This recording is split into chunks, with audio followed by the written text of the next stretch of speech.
علي لو ساعة التعدين شو وصف الخوف بقليبي. الله عليك. طالب يمتحن جنة ومراقب فوق راسه يحوم وغش موجود على الرحلة. الله.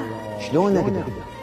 عينك ناطرني الخوف لا انصاد، وعين الثانية خليها على الدفتر، انلجم ما اريد ومن التايهات احذر، بس كل شي تغير ساعة الحبيت، انا من وقت نومه شلون اظل اسهر وعلي بالفرقة اتدمر، وحيرا حيرة امها ودت تفتر، عتها وليد واحد للسواتر راح وعليه تتصل بس ما جاوب تاخر، ما عاين عليها بعين كلها دنان، شعوفك من لقيت جديرة العنبر، ومن شفتك قليبي تبرى من كل شيء، اضعفت واتتش على الحيطان من نمشي. وصل مرحلة فكرة غيابك يوم انشفي كل الهوى من يتحكي برمشي.